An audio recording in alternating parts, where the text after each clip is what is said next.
함께 이 시간 사도신경을 고백함으로 1월 24일 새벽 예배를 하나님께 올려드리도록 하겠습니다. 전능하사 천지를 만드신 하나님 아버지를 내가 믿사오며 그 외아들 우리 주 예수 그리스도를 믿사오니 이는 성령으로 잉태하사 동정녀 마리아에게 나시고 본디오 빌라도에게 고난을 받으사 십자가에 못 박혀 죽으시고 장사한 지 사흘 만에 죽은 자 가운데서 다시 살아나시며 하늘에 오르사 전능하신 하나님 우편에 앉아 계시다가 저리로서 산 자와 죽은 자를 심판하러 오시리라.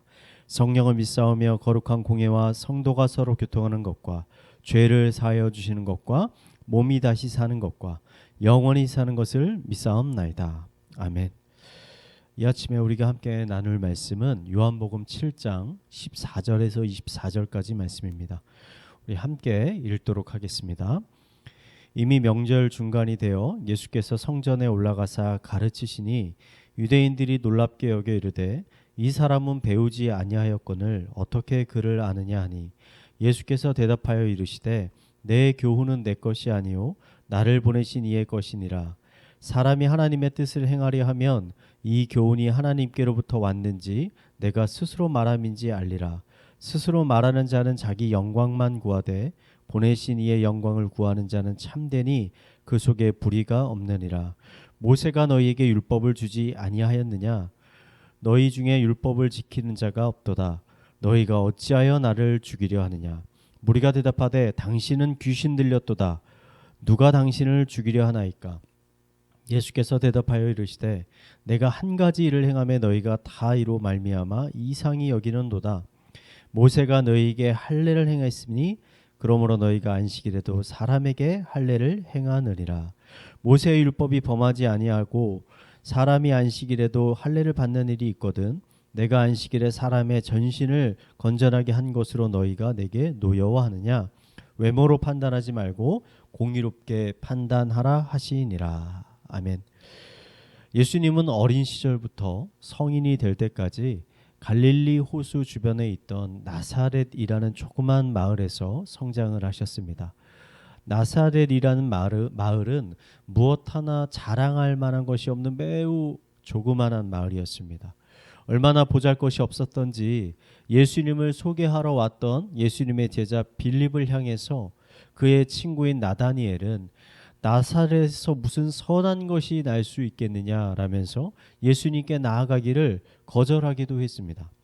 이처럼 나사렛은 이스라엘의 중심에서 아주 멀리 벗어나 있는 시골 중의 시골이었습니다. 영적으로도 매우 황량한 곳이었습니다. 사람들이 예수님을 나사렛 예수님이라고 부를 때는 예수님을 존중하는 의미보다는 오히려 예수님이 시골 출신이라고 무시하는 마음을 가지고 예수님을 그렇게 불렀던 것입니다. 시골 출신인 것도 무시당할 만한데 예수님의 직업은 제사장도 아니고 말씀을 연구하는 서기관이나 바리새인도 아니고 오히려 당시 사회적 지위가 비교적 낮았던 목수였습니다. 예수님의 성장 배경이 이렇다 보니 많은 사람들이 처음에는 예수님을 무시하고 때로는 경멸하였습니다. 오늘 말씀도 이러한 배경에서 일어난 사건입니다. 유대인들의 중요한 명절 중에 하나인 초막절에 예수님은 예루살렘으로 올라오셨습니다. 그리고 성전에서 백성들을 말씀으로 가르치기 시작했습니다. 이 말씀을 듣고 많은 사람들이 놀라게 됐습니다. 왜냐하면 그들이 아무리 생각해보고 생각해봐도 나사렛 출신의 목수가 글과 말씀을 이렇게 잘 알 수는 없다라고 생각이 됐기 때문입니다. 지금이야 대부분의 사람들이 글을 읽을 수 있고 쓸 수 있게 됐지만 예수님 당시만 해도 글을 쓸 수 있는 사람은 매우 극소수에 불과했습니다. 대부분의 사람들은 글을 몰랐기 때문에 글을 아는 서기관이나 바리새인들이 책이나 성경을 읽어 주어야 비로소 그 내용들을 알 수가 있었습니다. 그런데 예수님은 글을 알 뿐만 아니라 서기관 바리새인들이 가르치는 것보다 훨씬 더 능력 있는 말씀을 백성들에게 가르쳐 주셨습니다. 어떻게 이런 일이 가능한 것일까요? 예수님은 그 이유를 오늘 다음과 같이 말씀하셨습니다. 내 교훈은 내 것이 아니요 나를 보내신 이의 것이니라. 예수님이 자신이 지금 가르치시는 말씀은 하나님께로부터 온 거라고 예수님은 말씀하십니다. 그러기에 예수님의 말씀은 생명이 있고 활력이 있어서 듣는 사람들의 심령을 쪼개고 그들의 마음들을 뒤흔들어 진정한 회개에 이르게 하였던 것입니다. 이러한 예수님의 말씀은 우리들에게도 매우 중요한 메시지를 전해주고 있습니다. 그것은 성경에 기록되어 있는 말씀은 사람의 글이 아니라 하나님의 살아있는 말씀이라는 것입니다. 성경은 사람의 지혜로 만들어진 것이 아닙니다. 몇몇 뛰어난 랍비들이나 학자들의 연구 끝에 만들어진 것이 아닙니다. 성경의 말씀은 하나님으로부터 온 것입니다. 그러므로 우리는 성경을 읽으면서 우리 인간의 잣대로 성경을 마음대로 평가하고 재단해서는 안 되는 것입니다. 과학이 발달하면서 많은 현대인들은 성경을 자신들이 가지고 있는 과학적인 기준으로 평가하려고 합니다. 성경에 기록된 수많은 기적들을 읽으면서 이러한 기적들은 과학적으로 설명이 되지 않는 것 같으니 이것들은 다 사실이 아닐 것이다.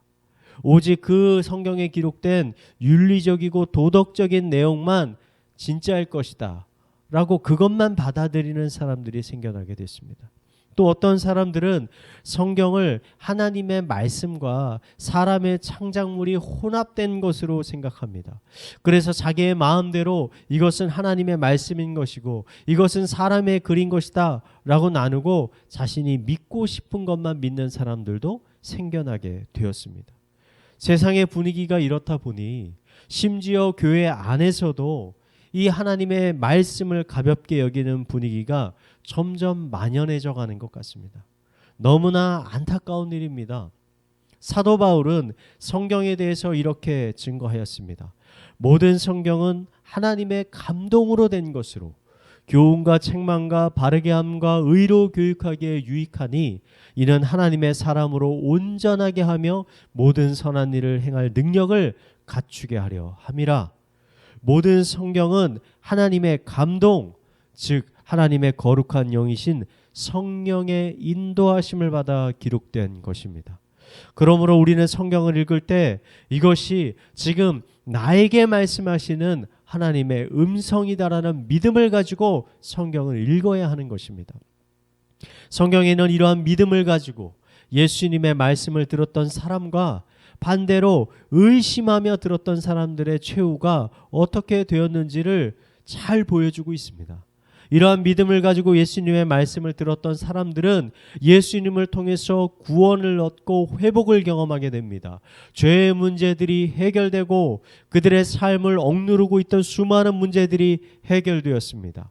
장님이 눈을 뜨게 되고 안진뱅이가 다시 일어나게 되며 죽은 자가 다시 살아나게 됐습니다. 반대로 예수님의 말씀을 단지 인간의 말로 생각하고 받아들였던 사람들은 결국은 예수님을 배척하고 예수님을 모두 떠나버렸습니다. 그들은 결국 구원과 은혜를 경험하지 못하고 심판과 저주의 자리에 앉게 된 것입니다. 한국의 기독교는, 한국의 교회는 세계에서 유례를 찾아볼 수 없을 정도로 짧은 시간 안에 놀라운 부흥을 경험했습니다. 수많은 축복을 받았습니다. 도대체 무엇이 한국 교회를 이렇게 놀랍게 성공시켰을까요? 성장시켰을까요? 저는 그 비밀이 말씀에 있다라고 믿습니다. 한국 초대 기독교인들은 성경을 하나님의 말씀으로 굳게 믿었습니다. 그리고 받아들였습니다. 그리고 그 말씀을 열심으로 읽고 연구하고 또 그 말씀에 순종하려 했습니다. 그 결과 한국 땅에 놀라운 성령의 역사가 일어나게 된 것입니다. 1907년 평양에서 일어난 평양 대부흥이 대표적인 그 예입니다.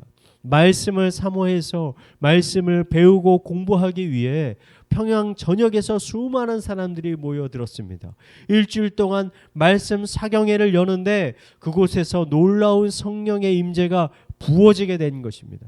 그러자 평양은 놀라운 부흥과 회복 그리고 축복을 경험하는 놀라운 도시가 되었습니다. 저는 이러한 평양 대부흥의 놀라운 역사가 지금 오늘을 살아가는 우리들의 삶 가운데서도 다시 얼마든지 일어날 수 있다라고 굳게 믿습니다. 우리가 성경 말씀을 하나님의 말씀으로 온전히 믿고 또 그 말씀을 우리가 가까이 가려고 하면 하나님께서 분명 놀라운 은혜들을 우리들에게도 부어 주실 것입니다. 그 말씀이 우리의 마음을 새롭게 하고 우리의 삶을 변화시키고 또 우리를 통해 교회와 온 세계를 회복시키게 될 것입니다.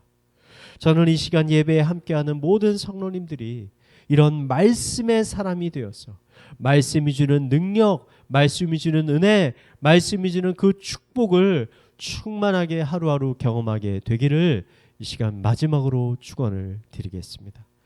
이 시간 우리 말씀을 묵상하며 함께 기도하도록 하겠습니다. 모든 성경은 하나님의 감동으로 된 것으로 교훈과 책망과 바르게 함과 의로 교육하기에 유익하니 이는 하나님의 사람으로 온전하게 하며 모든 선한 일을 행할 능력을 갖추게 함이라. 성경은 하나님의 살아있는 말씀입니다. 우리 마음 가운데 이러한 굳건한 믿음을 갖게 하여 주시옵소서.